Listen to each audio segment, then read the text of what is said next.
Sayyidina Anas bin Malik radhiyallahu anhu mengeluarkan, yakni untuk memperlihatkan kepada kami cawan yang diperbuat daripada kayu tebal dan diikat dengan besi. Sayyidina Anas radhiyallahu anhu berkata, ya, wahai Sabit, inilah cawan baginda Rasulullah sallallahu alaihi wasallam. Sabit ni tabi'in. Ya. Jadi tabi'in jumpa dengan sahabat. Assalamualaikum warahmatullahi wabarakatuh. Innal hamdalillah, assalatu wassalamu ala Rasulillah sayyidina Muhammad ibn Abdullah wa alihi wa sahbihi wa man walah, amma ba'd. Subhanaka la ilma lana illa ma 'allamtana innaka antal alimul hakim. Rabbi shrah li sadri wa yassir li amri wahlul 'uqdatam min lisani yafqahu qawli. Allahumma salli ala sayyidina Muhammad al-Fatih lima ughliq wal khatim lima sabaq nasiril haqqi bil haqq wal hadi ila siratikal mustaqim wa ala alihi haqqa qadrihi wa miqdarihi al-azim. Allahumma anfa'na bima 'allamtana wa 'allimna alladhi ma yanfa'una. Allahumma faqihna fid din wa 'allimna at-ta'wil. Allahumma inna nas'aluka 'ilman nafi'an wa rizqan wasi'a wa na'udzubika min 'ilmin la yanfa' min qalbi la yakhsha. Allahumma iftah 'alaina futuhal 'arifin warzuqna fahman nabiyyin wa hifdzal mursalin wa imanal muttaqin ya arhamar rahimin. Allahumma nawwir qulubana bi'ilmik wastamil abdanana fi ta'atik. Allahumma nawwir qulubana bi nuri ma'rifatik wa tahhir qulubana an ghairik. Allahumma rzuqna hubbaka wa hubba rasulik. Allahumma akhrij min qulubina kulla qadar lid dunya wa kulla mahali lil khalq yamilu bina ila ma'siyatik aw yushghiluna an ta'atik aw yahulu bainana wa baina tahaqquqi bi ma'rifatika al khassah wa mahabbatika al khalisah. Allahumma aftah alaina fathan qariba fi ulumil aqliyati wan naqdiyah bijahi sayyidina maulana Muhammadin khairil bariyah sallallahu alaihi wasallam. Alhamdulillahi rabbil alamin. Alhamdulillah, segala puji bagi Allah Subhanahu Wa Taala, pencipta tujuh patala langit dan tujuh patala bumi dan segala pembendaharaan yang berada di antaranya. Selawat dan salam ke atas Nabi junjungan besar kita, kekasih kita Nabi Muhammad sallallahu alaihi wasallam, dan ke atas ahli keluarga baginda, dan ke atas para sahabatnya, dan ke atas mereka yang mengikuti jalan mereka yang terdahulu dengan cara yang terbaik sehingga hari kiamat. Alhamdulillah, ayahanda bonda muslimin muslimat yang diberkati, yang dilindungi dan dirahmati Allah SWT sekalian. Syukur pada pagi Tuhan yang berbahagia ini, kita dihimpunkan lagi di dalam majlis ilmu untuk kita sama-sama menyambung pengajian kitab Syama'il Muhammadiyah oleh Al-Imam Tirmizi rahimahullah. Mudah-mudahan Allah sentiasa tambahkan kita ilmu yang bermanfaat dan meningkatnya pengenalan kita kepada Rasulullah sallallahu alaihi wasallam, agar ia menjadi cahaya buat kita semua yang menyuluh kehidupan menuju Allah Subhanahu wa taala. Mari kita bacakan ummul kitab dan hadiahkan kepada pengarangnya Imam Tirmizi dengan niat mudah-mudahan Allah kurniakan kita keberkatan ilmu, dibukakan kefahaman zahir dan batin, dan dicurahkan ke dalam dada kita seperti mana yang dilimpahkan ke dalam jiwa beliau. Wa ila hadratin nabiyyin Mustafa sallallahu alaihi wasallam. Al-Fatihah. A'udzu billahi minasyaitonir rajim. Bismillahirrahmanirrahim. Alhamdulillahi rabbil alamin, arrahmanir rahim, maliki yaumiddin, iyyaka na'budu wa iyyaka nasta'in, ihdinas siratal mustaqim, siratal ladzina an'amta 'alaihim ghairil maghdubi 'alaihim waladdallin. Amin. Baik, kita berada pada hadis yang ke bab 29. Kita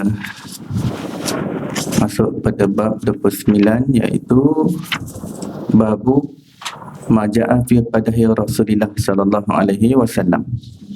Betul? Bab yang menceritakan tentang cawan Rasulullah sallallahu alaihi wasallam. Cawan ataupun bekas minum,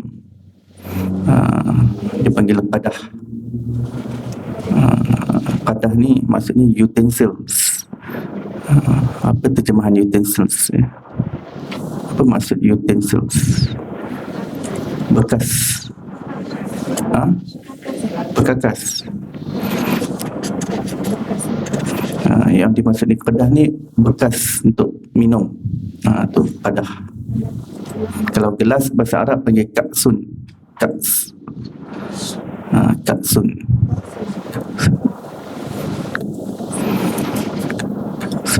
Kaksun kana mizajuha kafura dalam Quran.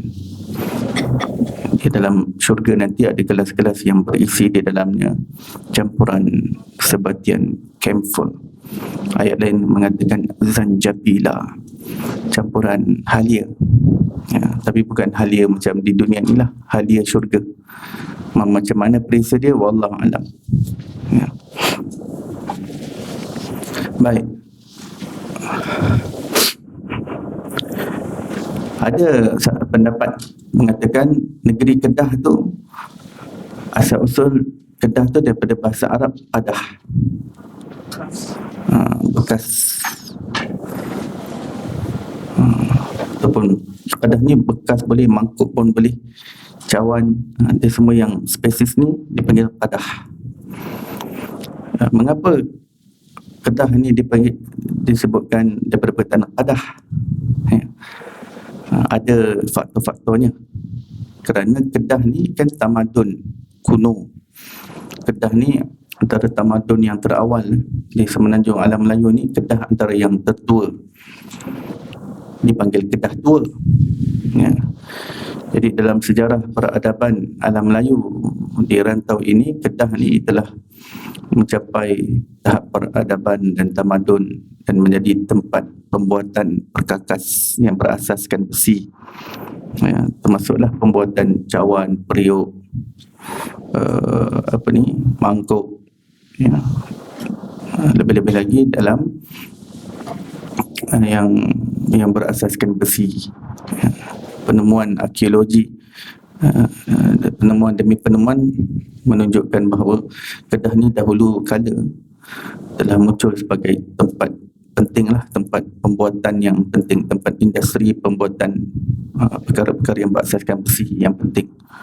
Mereka menjumpai relung-relung, tempat-tempat macam kilang lah, macam kilang buat perkakas besi. Ini sebelum Melaka ya. Sebab Melaka ni dia agak kemudian kalau nak banding dengan Kedah. Kedah lebih awal. Islam pun begitu, Kedah lebih ratusan tahun lebih awal daripada Melaka. Cuma kita belajar sejarah tu seolah-olah Melaka lah pertama dia terima Islam.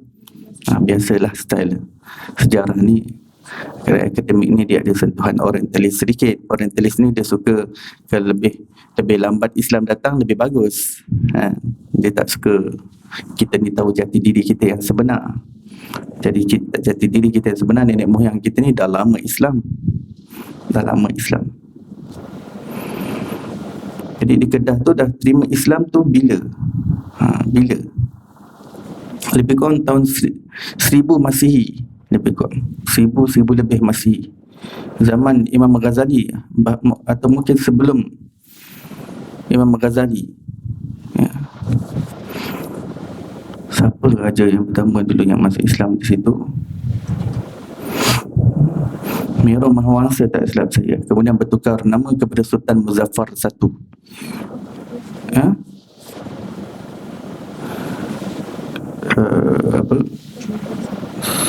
Sultan pertama Kedah masuk Islam, Sultan Muzaffar I. Atau nama asalnya apa ni, Sri Paduka Maharaja Darbar Raja, mangkat 1179 zaman Imam Ghazali. Lamalah kalau sebut Imam Ghazali, maksud ini tempoh masa yang lama, maksudnya lebih kurang 1000 tahun yang lampau. Abad ke-12. Ya, abad ke-12. Jadi Melaka ni bila? Melaka ni ada yang masyhur dalam buku sejarah tu 1411, tetapi penemuan sejarah mengatakan sebenarnya bukan 1411, sebelum itu lagi 12 something sebenarnya. Melaka ni telah diasaskan 12 something. Baik, tak apa. Jadi Kedah ni wallah alam boleh jadi yang daripada bahasa Arab tu Kedah, sebab dulu Kedah ni telah muncul jadi pelabuhan yang penting, pelabuhan entry port, pelabuhan entry port yang penting, maksudnya tempat persinggahan. Maksudnya orang daripada belah barat kan, Eropah ke Arab ke, nak ke China dia singgah situ, pedagang China nak ke Arab dia singgah situ.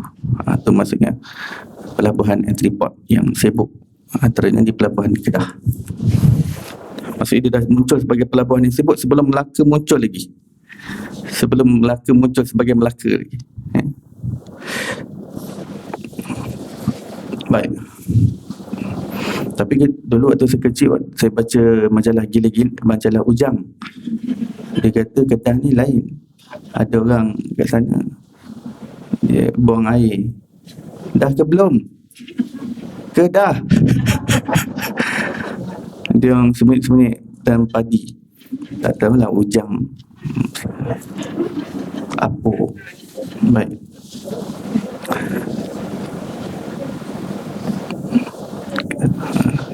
Ujang pun sebut pasal Singapura. Orang dah tak nak singgah situ. Jadi orang sana panggil singgah. Jadi orang dah benci waktu tu sebab Pora. Lama-lama jadi Singapura. Wallahu a'lam. Menarik juga nama-nama asal usul. Baik. Kita lihat hadis yang pertama. Saja bawa cerita sebab bab ni 2 hadis je. Wa bihi qala haddatsana Husain bin Aswad al-Baghdadi haddatsana Amr bin Muhammad haddatsana Isa bin Tahman daripada Sabit Sayyidina Anas bin Malik radhiyallahu anhu mengeluarkan, yakni untuk memperlihatkan kepada kami cawan yang diperbuat daripada kayu tebal dan diikat dengan besi. Sayyidina Anas radhiyallahu anhu berkata, ya wahai Sabit, inilah cawan baginda Rasulullah sallallahu alaihi wasallam. Sabit ni tabi'in. Jadi tabi'in jumpa dengan sahabat. Jadi sahabat Nabi tunjukkan barang-barang yang digunakan oleh Rasulullah. Dan Anas bin Malik kan pembantu khusus Rasulullah. Jadi beliau pasti banyak menyimpan barang-barang Rasulullah sallallahu alaihi wasallam. Jadi salah satu cawan yang digunakan oleh Rasulullah adalah daripada kayu yang tebal kuat, yang tapaknya daripada besi dan tangkainya pun daripada besi. Hadis terakhir bab ini, wa bihi qala haddatsana Abdullah bin Abdul Rahman anba'ana Amr bin Asim anba'ana Hammad bin Salamah anba'ana Humaid, dan Sabit daripada Anas bin Malik radhiyallahu anhu berkata, aku telah tuangkan pelbagai minuman untuk Rasulullah sallallahu alaihi wasallam dengan cawan ini yang terdiri daripada air, nabis, madu dan susu. Jadi Sayyidina Anas dia kata dia pernah khidmat Rasulullah, dia tuang air. Kat sini disebutkan 4 jenis air yang Rasulullah consume dengan cawan ini, dengan cawan kayu tadi itu. Yang pertama air kosong, yang kedua nabis. Nabis ni air campuran kurma. Maksudnya kalau air banyak macam ni, letak 1 atau 2 biji kurma, tinggalkan semalaman. Tutuplah. Letak 1-2 biji cukup lah untuk cawan kecil macam ni. Tutup. Malam lepas isyak ataupun sebelum tidur, nanti tengok esok subuh air dah bertukar warna. Air dah tukar warna gelap. Sebab apa? Dia dah serap sebatian kurma tadi pun dah hancur. Jadi kita gaul-gaul sikit, kita minum. Itu dia panggil nabis. Rasulullah suka minuman tu, nabis. Semalaman cukup. Kalau lama-lama nanti dia jadi jadi tuak ke, dia jadi macam ketum mabuk nanti. Tapi semalaman cukup, bagus untuk tenaga. Nabis. Kemudian kurma tu boleh makan. Kurma yang hancur tu ambil, boleh makan.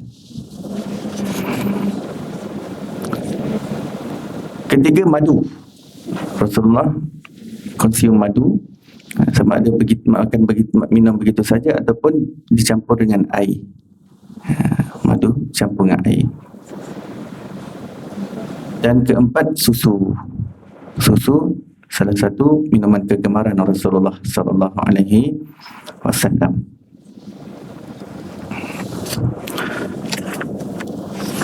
Baik, kita masuk dalam bab yang baru, bab yang ke-30. Babu maja'a fi sifati fakihati Rasulillah sallallahu alaihi wasallam. Bab yang menceritakan tentang buah-buahan Rasulullah sallallahu alaihi wasallam. Maksudnya, apakah jenis buah-buahan yang Rasulullah makan? Ya. Dan bagaimana cara pemakanan Rasulullah terhadap buah-buah itu? Hadis yang pertama, Abi qala haddatsana Ismail bin Musa al-Fazari haddatsana Ibrahim bin Sa'ad, daripada ayahnya, daripada Abdullah bin Ja'far radhiyallahu anhuma berkata, baginda Nabi sallallahu alaihi wasallam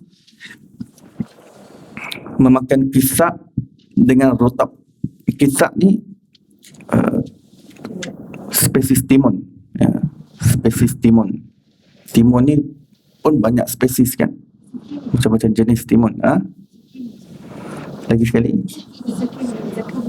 Sekini.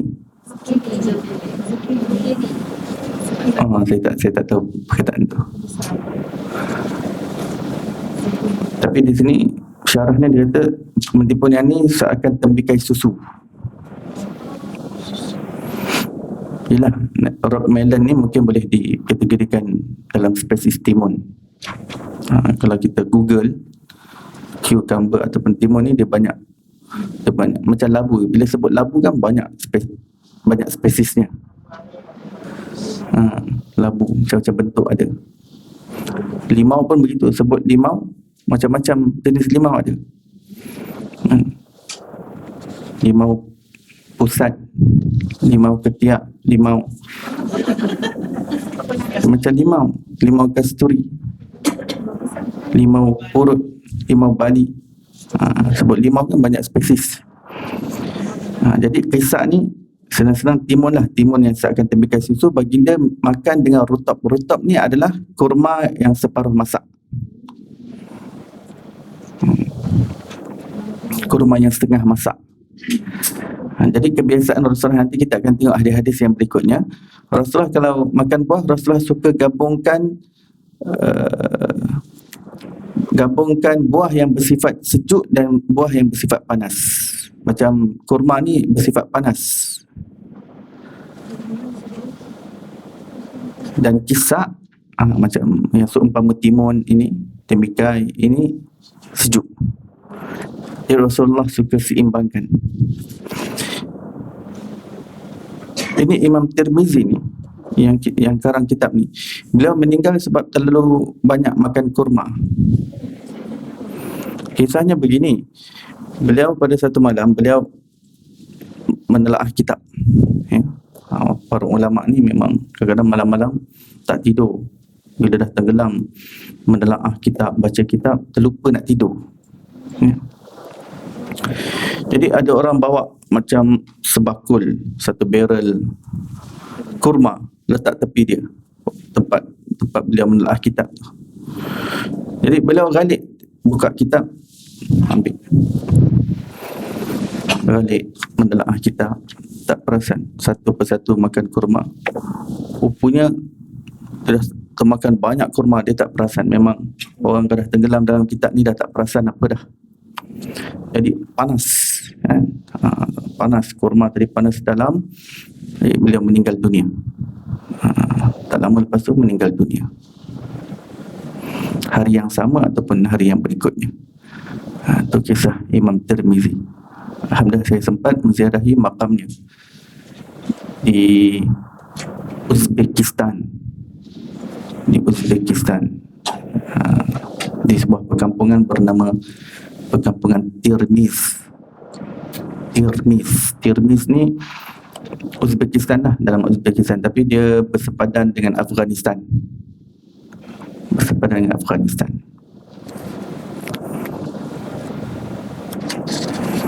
Di situ ada satu orang lagi ulama hebat, dipanggil Al-Hakim Tirmizi.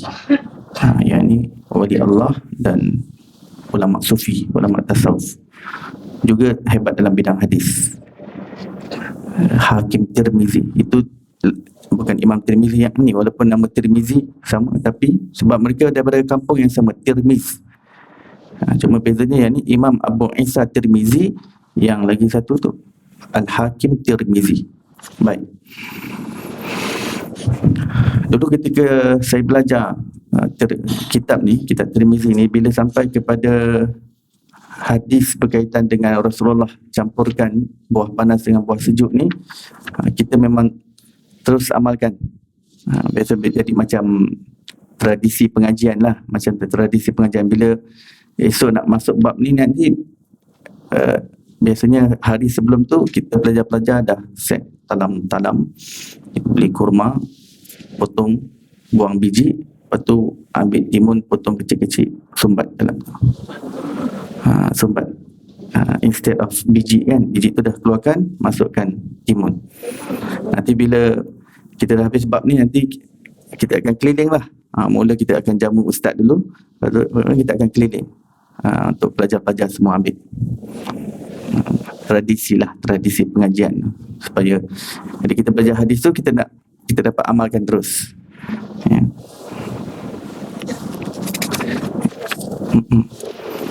Ya. Baik. Hadis yang berikutnya, bihaqala haddatsana Abdah bin Abdullah Al-Khuzai Al-Basri, haddatsana Muawiyah bin Hisham daripada Sufyan daripada Hisham bin Urwah daripada ayahnya daripada Sayyidatina Aisyah radhiyallahu anha, baginda Nabi sallallahu alaihi wasallam memakai tembikai dengan rutab. Tembikai sejuk, rutab panas. Kalau kat Malaysia ni, maka buah yang panas tu durian. Bolehlah makan dengan tembikai.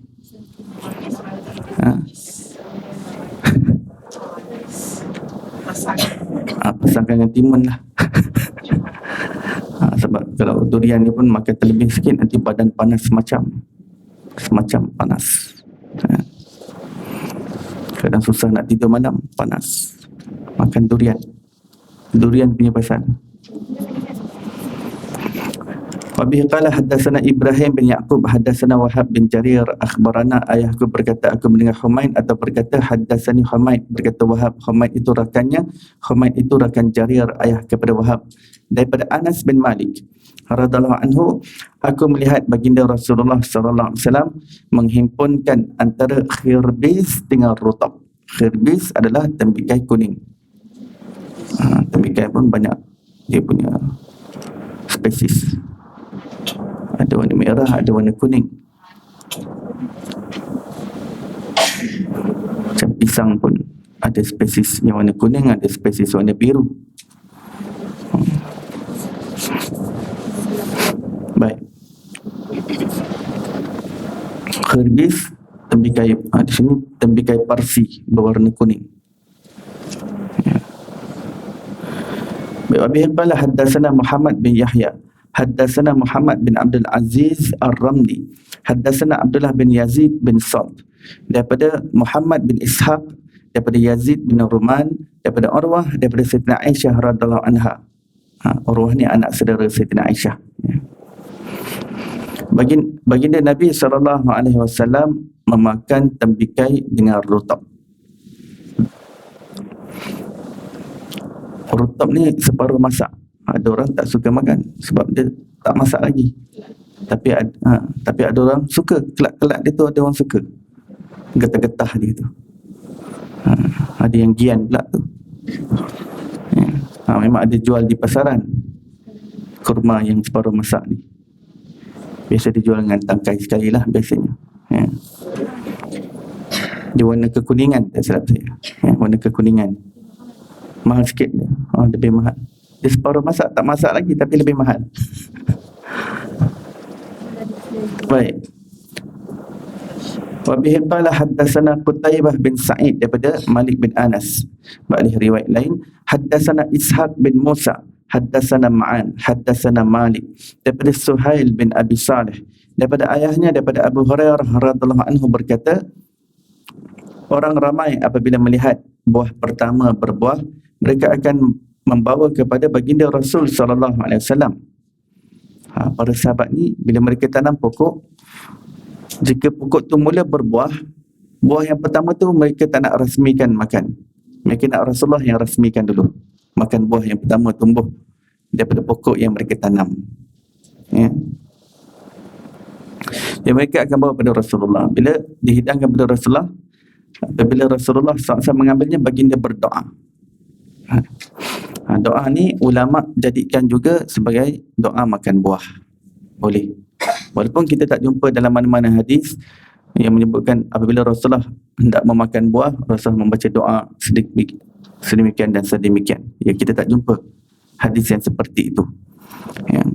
Akan tetapi hadis yang lebih hampir kepada doa untuk nak makan buah, inilah hadisnya. Walaupun hadis ni lebih kepada para sahabat bawa nak hidangkan buah yang pertama. Buah yang pertama hidangkan, beri hadiah pada Rasulullah. Kemudian Rasulullah baca doa. Jadi dia tak ada straightforward doa makan buah begitu. Tak straightforward. Ya, sebab kena ikutkan lebih tepat, doa ni doa ketika buah yang pertama datang, dihidangkan kepadanya. Itu patutnya. Tapi ulama kata kandungan makna dalam doa ini sesuai untuk dibaca untuk orang yang nak makan buah. Maka tak menjadi masalah siapa-siapa yang jadikan doa ini sebagai doa makan buah. Ya.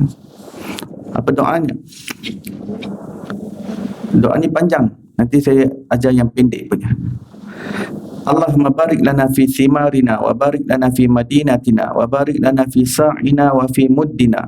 Allahumma inna Ibrahim abduka wa khaliluka wa nabiyyuk wa inni abduka wa nabiyyuk wa innahu da'aka li Makkah wa inni ad'uka lil Madinah bimithli ma da'aka bihi li Makkah wa mislihi ma'ah. Ya Allah, wahai Tuhan kami, berkatilah kepada kami pada buah-buahan kami. Kalau kita dapat hafal yang tu pun dah cukup. Yakni Allahumma barik lana fi simarina. Cukup dah. Jadi nak makan tembikai, Allahumma barik lana fi simarina. Nak makan kurma, Allahumma barik lana fi simarina.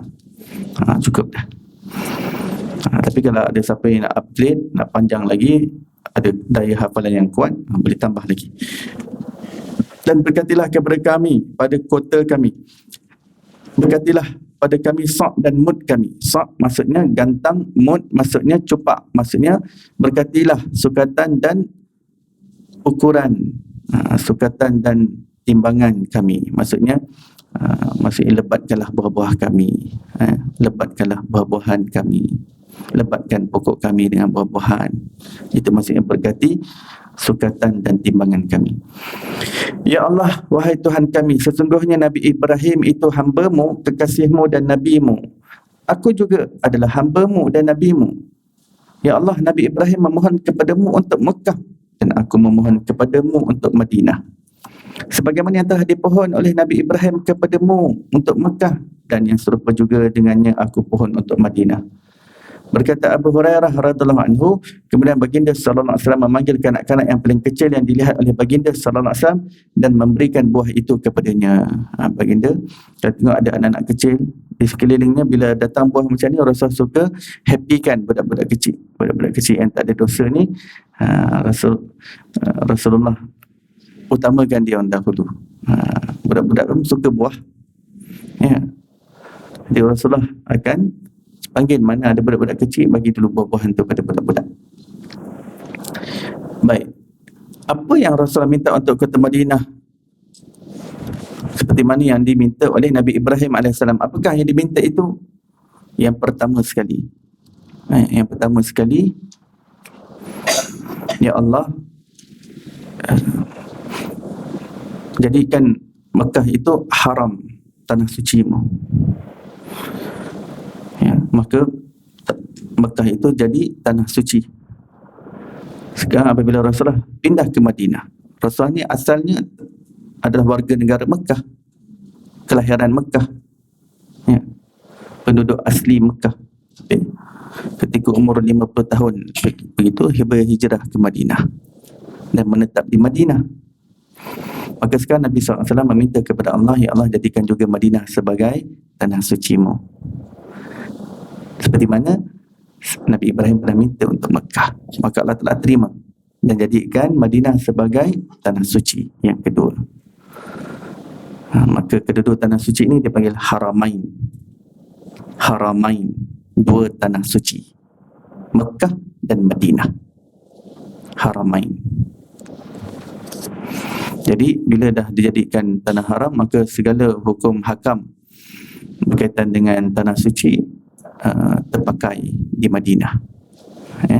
Apa yang tak boleh dilakukan di Mekah tak boleh dilakukan di Madinah. Dan apa kelebihan kalau Madinah tu jadi tanah suci? Maksudnya siapa yang masuk ke dalamnya dia aman, masuk ke dalamnya dia mendapat ganjaran pahala yang berganda-ganda. Seperti mana di Mekah itu beribadah di dalamnya berganda-ganda pahala, maka di Madinah juga berganda-ganda. Dia tak sama dengan tanah yang lain. Apabila tanah itu sudah digazetkan sebagai tanah suci, maka pahala berganda-ganda apabila dilakukan amalan di dalamnya. Satu nilai semayang kita yang kita lakukan di Madinah tak sama seperti yang kita lakukan di rumah. Begitu juga semayang kita lakukan di Masjidil Haram di Mekah tak sama seperti mana di luar Mekah. Yang berganda itu seluruh Mekah lah, bukan Masjidil Haram dia. Seluruh Mekah itu, yang apa namanya Mekah, semuanya digandakan.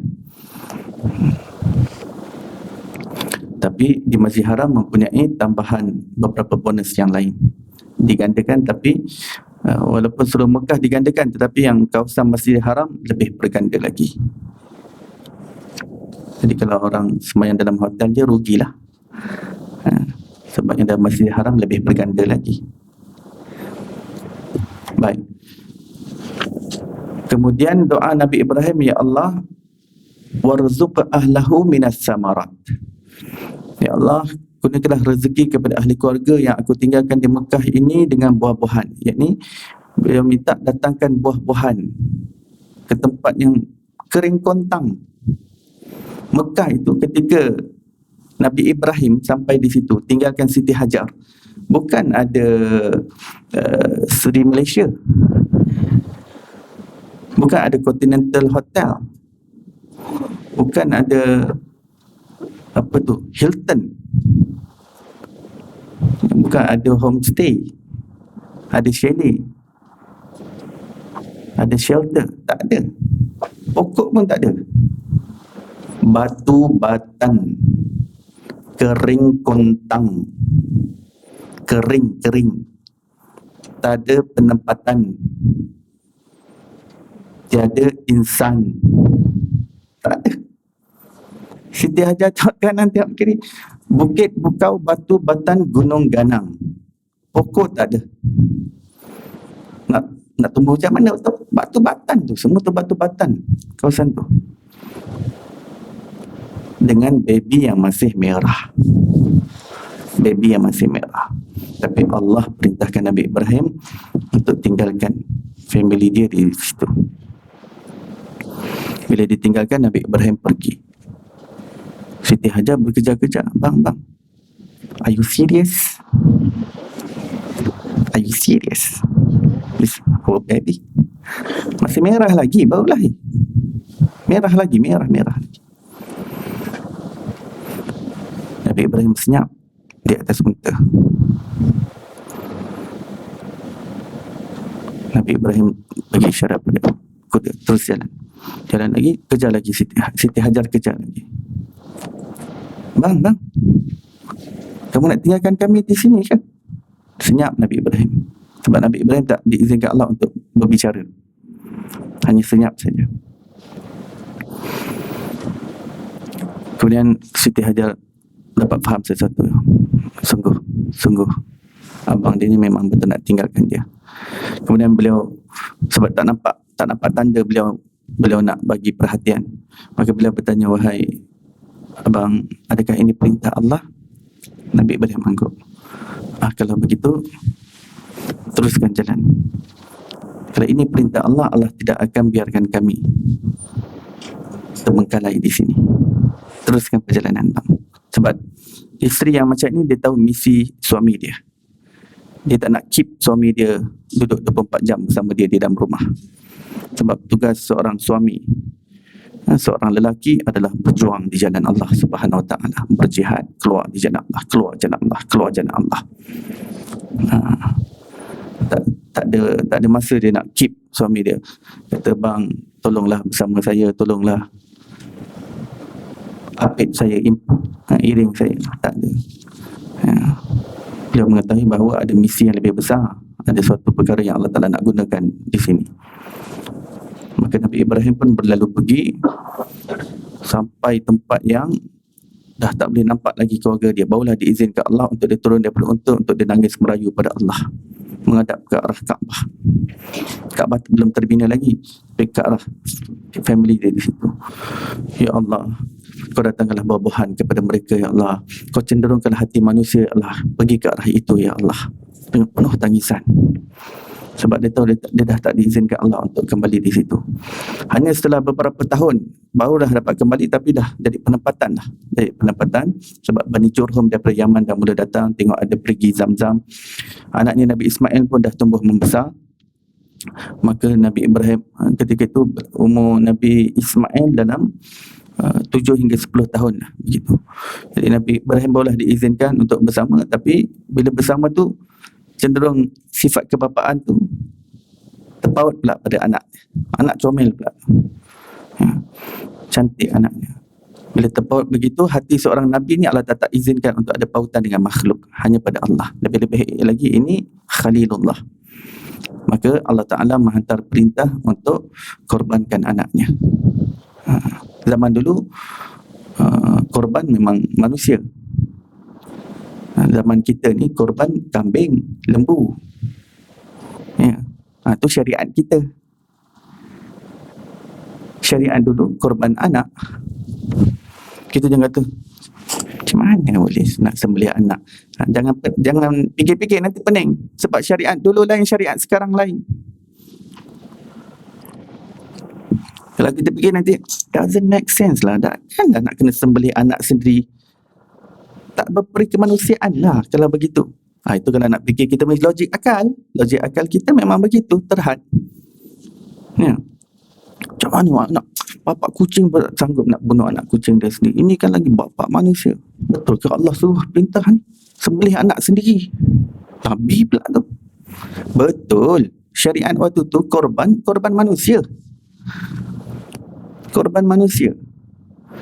Sebab tu atuk pada Nabi SAW ni nak ikut jejak langkah moyangnya Nabi Ibrahim tu. Kalau dapat 10 orang anak, nak korban seorang anak lelaki. Patutnya yang dikorban tu ayah Rasulullah, Abdullah. Cerita dia panjang pula. Nanti kita pula terfikir macam mana Abdul Muttalib nak sembelih anak sendiri. Pening kita nanti nak fikir. Sebab dia dah ikut jejak langkah Nabi Ibrahim tu. Cuma ialah zaman jahiliah dia tak dapat tak ada Nabi yang dihantar pada mereka. Jadi apa yang mereka tahu tentang Nabi Ibrahim, mereka nak cuba emulate. Mereka nak cuba contohi. Di antara nazar mereka kalau buat korban anak. Sebab tu Rasulullah SAW mengatakan, aku putera 2 korban. Nabi SAW tak pernah condemn atuk dia sebab nak sembelih ayah dia Abdullah. Tak pernah condemn. Sebab dah itu ikut syariat Nabi Ibrahim dulu. Abdul Muttalib ni orang yang bertauhid kepada Allah, tak sembah berhala. Abdul Muttalib bukan nak korbankan anak dia demi berhala di Kaabah, bukan. Kerana Allah.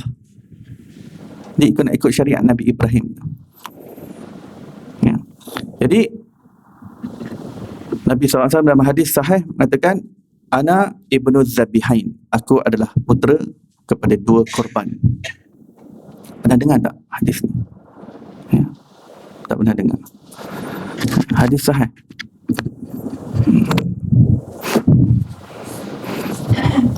Pernah saya discuss hadis ni dalam, saya ingat TV apa, RTM, saya ingat saya Abdul Qadir Jufri dipandakan untuk satu tajuk sempena raya korban.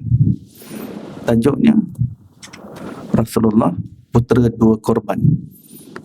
Jadi saya dengar saya Abdul Qadir Jufri discuss lah apa yang dimaksudkan di sebalik hadis tu. Ya. Putera pada dua korban, maksudnya korban yang pertama itu adalah Nabi Ismail, moyang Nabi SAW, dan korban yang kedua adalah ayahandanya Abdullah yang Allah telah selamatkan dengan 100 ekor unta. 100 ekor unta sebagai ganti kepada Abdullah, sebab masyarakat Arab tak sanggup untuk yang nama Abdullah ini dikorbankan. Abdullah waktu itu dah umur remaja lah. Lepas tu dapat adik, cukup 10 orang anak lelaki. Jadi Abdul Muttalib buat undi, keluar nama Abdullah. Masyarakat Arab sayang Abdullah ni, sangat sayang sebab akhlaknya mulia. Seorang pemuda yang sangat baik. Sampai masyarakat Arab Quraisy kata, ginilah Abdul Muttalib. Abdul Muttalib Raja Mekah. Ginilah, bebas, kalau kamu betul-betul nak korbankan Abdullah, kan, bebaskan dia, kami ganti dengan anak kami. Kami tak sanggup Abdullah yang dikorbankan. Lagi-lagi Abdullah ni orang memang nampak ada kesan cahaya pada wajahnya. Semua orang boleh nampak. Cahaya itu cahaya Nabi SAW. Ya. Cahaya itu hanya hilang ketika beliau bernikah dengan Siti Aminah. Cahaya bukan macam spotlight pula, ya. Cahaya yang sesuai dengan kulit manusia. Cahaya yang sesuai dengan kulit manusia. Bukan macam spotlight. Macam mana Ustaz kata ni? Ada spotlight, keluar ke cahaya? Sudah. Cahaya yang sesuai dengan kulit manusia. Cuma kesan itu hilang ketika beliau bernikah dengan Siti Aminah, kerana itulah berpindah dalam rahim Siti Aminah. Baik. Dan apa yang didoakan oleh Nabi Ibrahim untuk Mekah dan apa yang didoakan oleh Nabi SAW untuk Madinah dikabulkan Allah Ta'ala. Allah Ta'ala cenderungkan manusia satu dunia ke haramain ini dan datangkan buah-buahan daripada pelbagai musim, daripada pelbagai negeri. Dan durian pun boleh jumpa. Durian di Mekah, di Madinah. Ya, makan durian kat Madinah. Dahsyat tak dahsyat? Syurga buah-buahan. Lebih-lebih Madinah kan, mangonya, anggurnya, orennya. Berkat doa Nabi SAW. Nampak buah-buahan teringat. Tu kita kelebihan belajar hadis ni. Nampak orang jual buah-buahan, teringat doa Rasulullah. Tengok buah-buahan berlambat dekat supermarket dekat Mekah, ini berkat doa Nabi Ibrahim AS. Baik. Jadi kalau kita nak amalkan doa makan buah, boleh. Yang tu kita boleh ambil sebahagian yang pertama tu, Allahumma barik lana fi simarina. Baik. At least adalah doa kita nak baca waktu makan buah. Tapi kalau siapa nak baca doa biasa, Allahumma barik lana fi ma razaqtana wa qina adzabannar, untuk makan buah boleh, tak ada masalah, ya. Hadis yang berikutnya, Abi qala haddatsana Muhammad bin Hamid Ar-Razi anba'ana Ibrahim bin Mukhtar, daripada Muhammad bin Ishaq, daripada Abi Ubaidah bin Muhammad bin Ammar bin Yasir, daripada Rubayya binti Muawiz bin Afra radhiyallahu anha berkata, Muaz bin Afra mengutus aku. Ini pakcik dia. Pakcik dia mengutus aku untuk membawa satu talam rutab. Sebab Rasulullah suka makan kurma separuh masak. Di atasnya juga terdapat buah kisah zurub. Kisah zurub ni tembikai susu, yang di atasnya terdapat bulu-bulu halus. Memang ada tembikai ni, dia macam ada jenis permukaan kulit dia tu macam ada macam bulu-bulu halus gitu. Ya. Macam buah kiwi. Tapi kiwi ni lebih lebat kan, lebih lebat bulunya. Tapi ada jenis buah tembikai susu, dia permukaan dia macam bulu-bulu halus gitu. Dipanggil kisah zurub. Baginda Rasulullah SAW sangat suka buah kisah. Maka aku bawakan kepada baginda SAW. Di samping baginda SAW terdapat perhiasan yang sampai daripada Bahrain. Maka baginda SAW mengambil perhiasan itu dengan sebelah tangannya dan memberikan kepadaku. Kalau kita susah nak faham kisah ni macam mana ni, sekejap kata itu ini, senanglah cucumber je lah, senang. Dah. Senang. Sebab zaman sekarang pun kalau sebut timun, kalau bahasa Arab memang kisah, dipanggil kisah. Kita pergi kedai grocery, nak beli timun, uridu an ashtari hadzal qitsa, atini salasan. Saya nak beli timun ni, berikan saya 3 biji.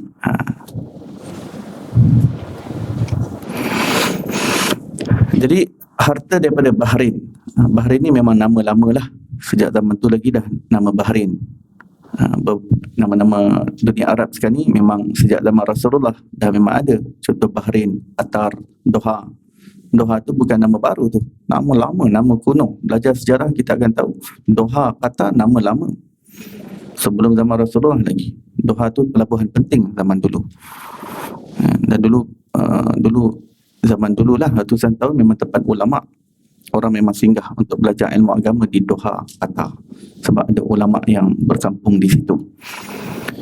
Begitu juga dengan Dubai, Abu Dhabi, ni nama-nama lama. Oman, Yaman, ni semua nama-nama lama di dunia Arab.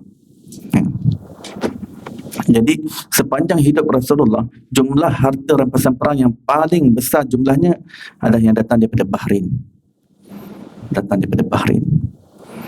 Jadi dia datang pada waktu malam. Ketua angkatan ketika itu adalah Sayyidina Abu Ubaidah bin Jarrah. Rasulullah perintahkan dia untuk longgokkan semua harta-harta itu dalam Masjid Nabawi di sebuah penjuru. Jadi keesokan paginya Rasulullah menghabiskan semuanya itu untuk dibahagi-bahagikan kepada seluruh fakir, miskin dan orang-orang muslimin yang layak untuk dapat bantuan. Rasulullah sendiri yang settlekan satu persatu. Semua keluarga yang layak dapat, Rasulullah sendiri yang agihkan. Jadi bila rupanya ini datang bawa talam buah, dia kata, ni keluarga ni belum dapat. Kamu buat macam ni tangan. Belum buat macam ni, Rasulullah ambil. Ni untuk kamu semua. Bawa balik. Apa itu? Emas, permata, mutiara, gelang emas, cincin emas, rantai emas.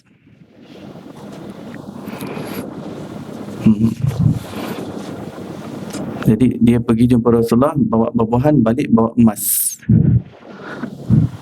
barang kemas. Hadis yang berikutnya, bihi qala hadatsana Ali bin Hujr anba'ana Syarik daripada Abdullah bin Muhammad bin Aqil daripada Rubai' binti Muawis bin Afra radhiyallahu anha berkata, aku datang menemui baginda Nabi sallallahu alaihi wasallam dengan membawa satu talam retab dan buah-buahan zugab. Baginda sallallahu alaihi wasallam memberikan kepadaku perhiasan sepenuh tangannya. Atau perawi ragu, banyak berkata emas. Ini Rasulullah memberikan sepenuh tangan emas, sepenuh tangan ya, daripada longgokkan emas tadi, barang kemas daripada emas. Dan bab yang berikutnya, bab ke-31, babu maja'a fi sifati syarabi Rasulullah sallallahu alaihi wasallam. Bab menceritakan tentang minuman Rasulullah sallallahu alaihi wasallam.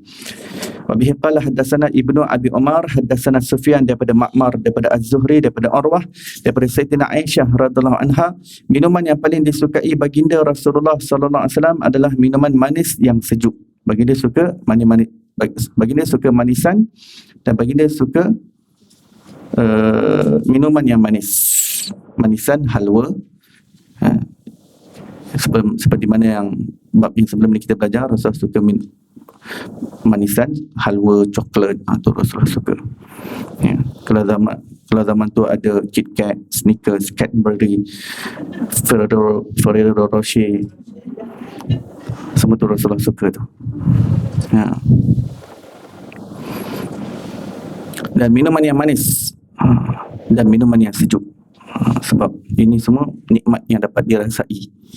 Jadi bila dapat rasa waktu tengah, lagi dunia Arab ni selalu panas, dapat air sejuk, dia punya kesyukuran tu, alhamdulillah ya, berbanding air biasa.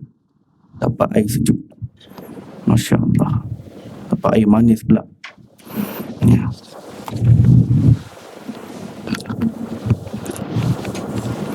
Rasulullah ni orang yang aktif ya. Setiap hari aktif daripada pagi sampai malam. Jadi memang beliau perlukan kalori, perlukan glukos yang mencukupi. Sebab tu beliau suka manisan. Dan baginda sentiasa berlapar. Baginda sentiasa berlapar. Ya. Tapi orang yang suka manis-manisan, aktif pun tidak, berlapar pun tidak. Dia jadi go lain, jadi benda lain dalam badan dia. Ya. Jadi penyakit lah.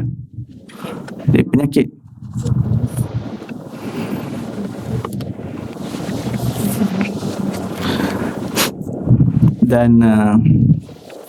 Dan hadis ni oleh kerana Rasulullah suka minuman yang sejuk begini, maka Sayyidina Ali pun suka minuman sejuk.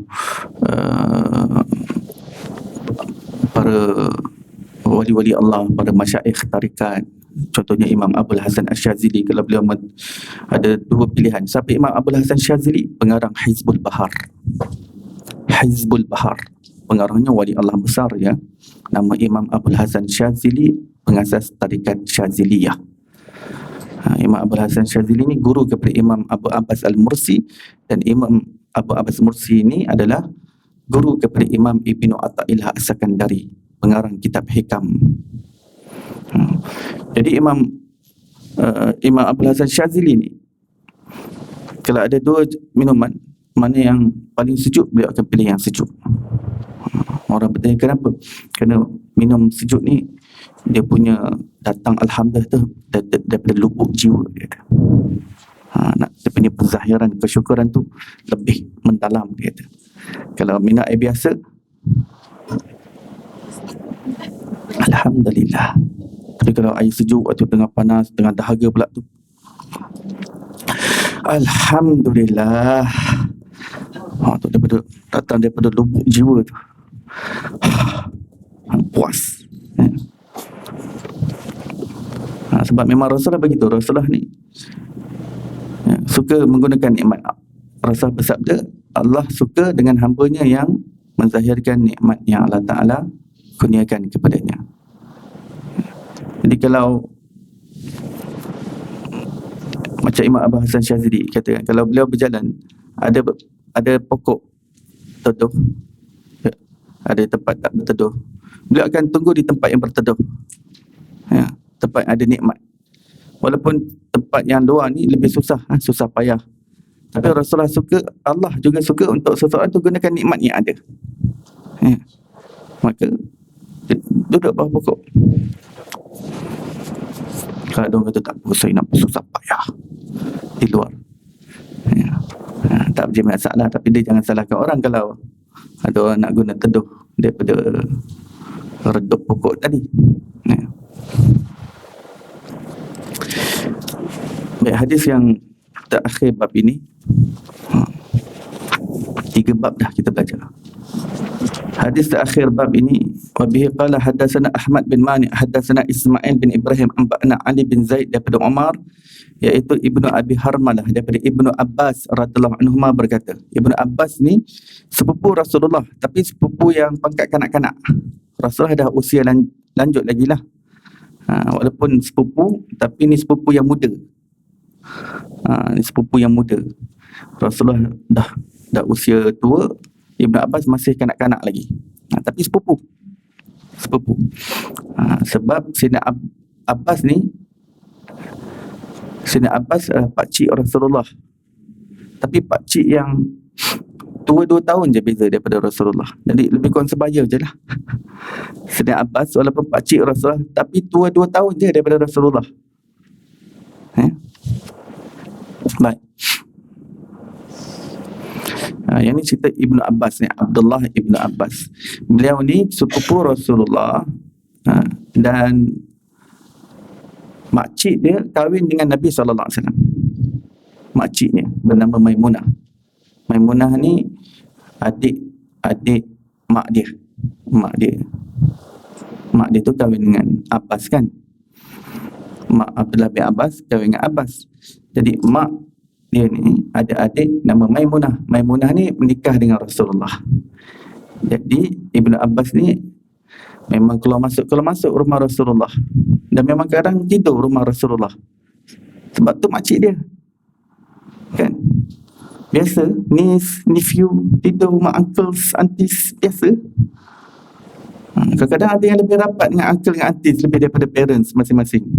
Suka tidur, lebih-lebih ada cousin ke apa ke. Rumah tu dia suka berkawan. Biasa. Look forward. Nak tidur mak aunties, uncle. Ibn Abbas ni pula, beliau tak adalah cousin. Sebab Maimunah ni taklah melahirkan anak untuk Rasulullah. Tapi Ibn Abbas suka tidur sebab beliau suka nak duduk dengan Rasulullah. Kadang beliau tinjau, kadang satu malam beliau tak tidur nak tengok apa yang Rasulullah buat. Jadi kemudian beliau akan dapat riwayatkan hadis apa yang Rasulullah buat pada waktu malam dalam rumah. Kadang Sayyidina Ibn Abbas tak tidur, satu malam tak tidur. Dia baring pun buat gitu, sebab dia tidur pun tepi dalam bilik yang sama. Sebab rumah Rasulullah ni dia bilik-bilik je. Dia bilik, dia panggil hujrah. Dia tidur di situ juga. Nanti dia tengok Rasulullah. Apa yang Rasulullah buat malam-malam. Tu ada hadis yang lain panjang, beliau ceritakan apa yang Rasulullah buat pada waktu malam. Okey, yang ni kita nak tengok. Aku masuk ke rumah bersama baginda Rasulullah SAW.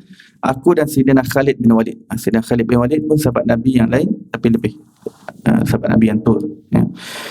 Ke rumah Sayyidina Maimunah. Sayyidina Maimunah ni makcik Ibn Abbas. Sayyidina Maimunah radhiyallahu anha mendatangkan kepada kami segelas air susu. Maka baginda Rasulullah SAW meminumnya. Kedudukan aku duduk di sebelah kanan baginda dan Sayyidina Khalid radhiyallahu anhu di sebelah kiri baginda. Rasulullah ni memang adab baginda akan mengutamakan orang yang berada di sebelah kanan.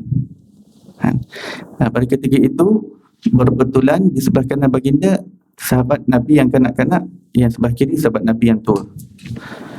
Yang kanak-kanak ni Abdullah bin Abbas. Baginda SAW bersabda kepadaku, minuman ini untuk kamu. Maksudnya sebab dia ada kat belah kanan, jadi memang Rasulullah nak utamakan, kebiasaan Rasulullah akan utamakan yang belah kanan. Okay, this is for you, but if you want, kalau jika kamu inginkan, berikan baki minumanmu untuk Sayyidina Khalid. This is for you, but if you wish willingly, please give the leftover to Sayyidina Khalid. Aku berkata, dalam syarah hadis maksudnya aku berkata di dalam hati. Abdullah bin Abbas berkata dalam hati, aku akan minum sampai habis dan tak akan meninggalkan sedikit pun bagi minumanmu ya Rasulullah. What he said in his heart, I will finish it all. Whatever the leftover comes from Rasulullah sallallahu alaihi wasallam, I will not compromise to anyone else. It's only for me. Para sahabat, kalau bab mengambil berkat dengan Nabi Muhammad, bab ini sahaja yang mereka tidak berkompromi.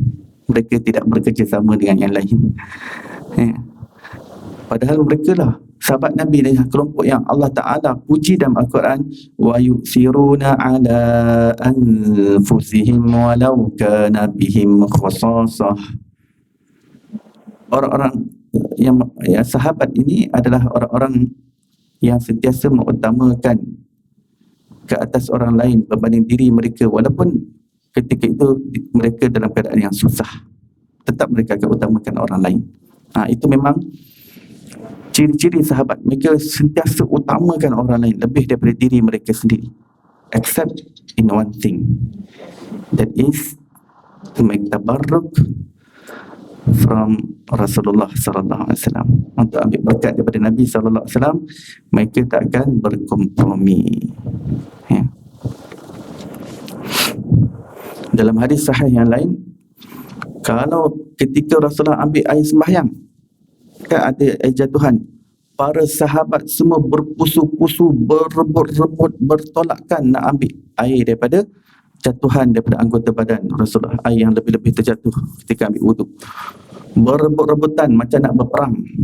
Sebab dalam hadis sahih kata, kanu yuqatiluna, mereka saling perang memerangi antara satu sama lain, berebut, berpusu-pusu. Berperang macam ni bukanlah angkat pedang semua, tak. Masuk kat situ seperti orang nak cium Hajar Aswad tu kan. Macam itulah. Kita jadi penonton, ya Allah, bila aku dapat cium Hajar Aswad macam ni punya gaya, ya Allah, ya Rab, manusia begini, ada sampai dah terangkat naik atas, ada yang sampai dah ke bawah.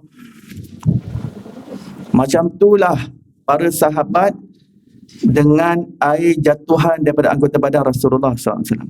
Kalau saya lah boleh dapat bawa tuan-tuan perempuan buat rombongan sambil belajar, pergi zaman teleport, zaman back to the past, pergi zaman Rasulullah masuk dalam Masjid Nabawi, tengok para sahabat ni, macam itulah keadaannya. Semua nak ambil berkat Nabi SAW. Kalau dalam rombongan tu ada Salafi Wahhabi, pening dia. Dia akan kata, macam ni ke agama? Ambil berkat ni. Kan Salafi Wahhabi gentle kan? Macam ni ke agama? Agama ni semayang, puasa, zakat, haji. Apa ambil berkat ni? Berkat daripada Allah, dia kata. Kalau dalam rombongan ada Salafi Wahhabi, pening dia. Tapi nak datang sekali, datanglah. Boleh tengok. Tapi saya tak mampu bawa lah. Nak ceritakan saja. Ini keadaan para sahabat, situasi para sahabat mengambil berkat. Bab ambil berkat, memang para sahabat tak berkompromi. Ada riwayat menyebutkan Rasulullah berbekam. Jadi darah bekam tu Rasulullah bagi pada sahabat, kata buang. Buang. Adakah kita ingat sahabat nak buang? Sahabat tidak akan berkompromi dalam hal seperti itu. Rasulullah kata pergi buang. Dia pergi satu tempat. Tengok kanan kiri tak ada orang. Jangan kita rasa geli, sebab kalau saya berada pada tempat sahabat tu, saya akan minum. Saya sendiri akan minum. Sahabat tadi kembali. Rasulullah kata, kamu dah selesaikan tugas? Sudah ya Rasulullah. Kemana kamu buang? Saya buang di tempat yang tak ada siapa boleh jumpa. Saya kata, kamu minum ke? Ya. Allah, saya tak suruh pun kamu minum, tapi sebab kamu dah buat dan darah aku dah bercampur dengan darah kamu, maka Allah mengharamkan api neraka ke atasmu. Ambil berkat punya pasal.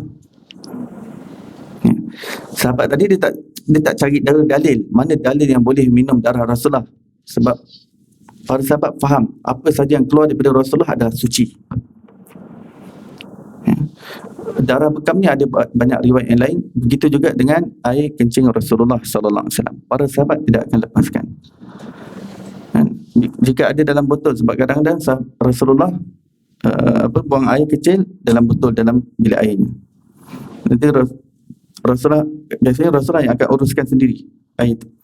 Ada sekali tu Rasulullah masuk, kata, mana pula botol ni? Dia tanya isteri, siapa yang kemas tadi ni? Dia kata, pembantu kita, Sayyidatina Barirah radhiyallahu anha. Panggil dia, mana botol tu? Dia pun datang bawa botol tu. Dah kosong dah. Kemana kau buang? Tak buang ya Rasulullah, aku minum. Kalau saya berada di Sayyidatina Barirah, saya takkan tinggalkan satu titis air pun kalau air kencing Rasulullah sallallahu alaihi wasallam.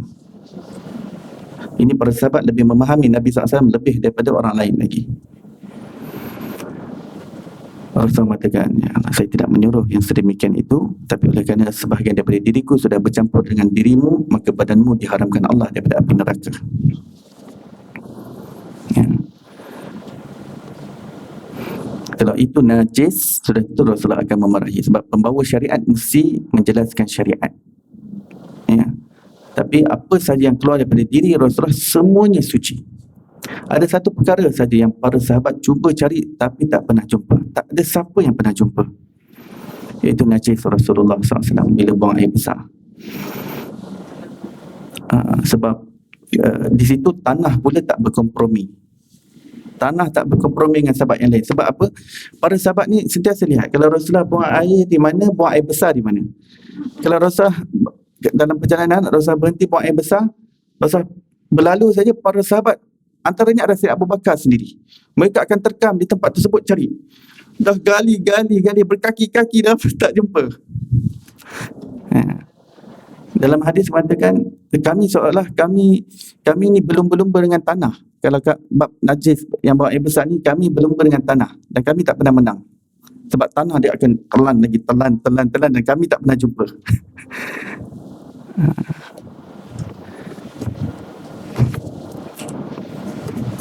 Baik. Baginda Rasulullah bersabda, kemudian Rasulullah cakap benda lain pula, sesiapa yang Allah berikan kepadanya makan sesuatu makanan, hendaklah dia membaca Allahumma barik lana fihi wa at'imna khairan minhu. Ya Allah, wahai Tuhan kami, berkatilah kami pada makanan ini dan berilah kami makanan yang lebih baik daripada ini. Ini untuk makanan yang biasa. Tapi untuk susu lain. Sebab susu makanan yang terbaik, kita tengok. Dan sesiapa yang Allah berikan minuman susu kepadanya, maka hendaklah dia membaca Allahumma barik lana fihi wa zidna minhu. Ya Allah, wahai Tuhan kami, berkatilah kami pada minuman ini dan tambahkanlah kepada kami minuman seperti ini. Sebab tak ada yang lebih baik daripada susu, maka kita tak minta, ya Allah, kurniakan aku yang lebih baik daripada ini. Seperti mana makanan yang lain. Tapi untuk susu, ya Allah, tambahkan lagi minuman susu. Sebab ini yang terbaik. Kita tak minta lagi yang terbaik. There is no other food that better than milk. Kemudian lihat apa Rasulullah kata. Kemudian Sayyidina Ibnu Abbas radhiyallahu anhuma berkata, baginda Rasulullah SAW bersabda, tiada sesuatu pun yang boleh menyamai kedudukan makanan dan minuman selain susu. There is no other type of food that fit the nutrient as a food and as a drink besides milk. Maksudnya susu ni ianya mempunyai nutrien yang menyamai kedudukan makanan dan minuman sekaligus. Tak ada satu yang lain seperti ini. Sebab nutrien ataupun kandungan zat dan khasiat yang terkandung dalam susu mencukupi sebagaimana makanan mencukupi manusia.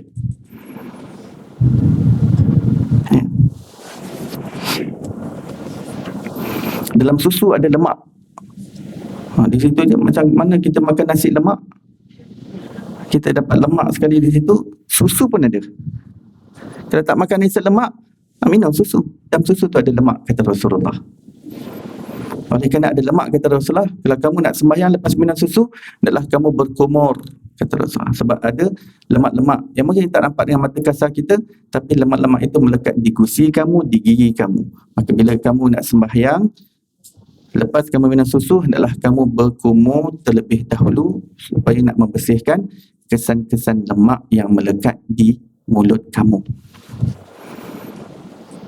Ada orang yang baca hadis tu tersilap. Dia kata, siapa yang minum susu dia kumur. Macam ni.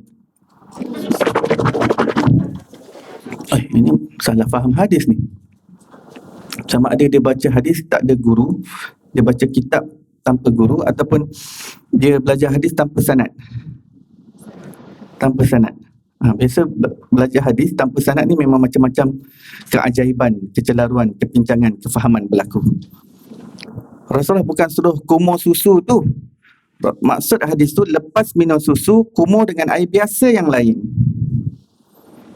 Sebab ada lemak yang melekat pada mulut kamu. Fa inna lahu dasamun, kata Rasulullah. Ya. Tapi kita tak ada kumur susu sini. Alhamdulillah, syukur. Dan habis di situ. Kita akan sambung bab yang ke-32 pada pengajian yang akan datang. Bab macam mana cara Rasulullah minum. Dan mudah-mudahan Allah SWT kurniakan kita taufik dan hidayah untuk kita amalkan apa yang kita belajar, dan bertambah cinta kita dan rindu kita kepada Rasulullah SAW, dan kita sampaikan kepada orang lain yang tidak hadir dalam majlis. Moga Allah Ta'ala kurniakan kita kesudahan yang baik dan menjauhkan kita daripada kesudahan yang buruk. Wassallallahu ala sayyidina Muhammadin wa ala alihi wasallam. Alhamdulillahirabbil alamin. Baik, kita tangguh majlis kita dengan tasbih kifarah dan surah wal asr. Subhanallah bihamdih, subhanakallah bihamdika, asyhadu an la ilaha illa anta wa astaghfiruka wa atubu ilaik. Bismillahirrahmanirrahim. Wal asr innal insana lafi khusr illa alladhina amanu wa amilus salihat wa tawassaw bil haqqi wa tawassaw bis sabr. Assalamualaikum warahmatullahi wabarakatuh.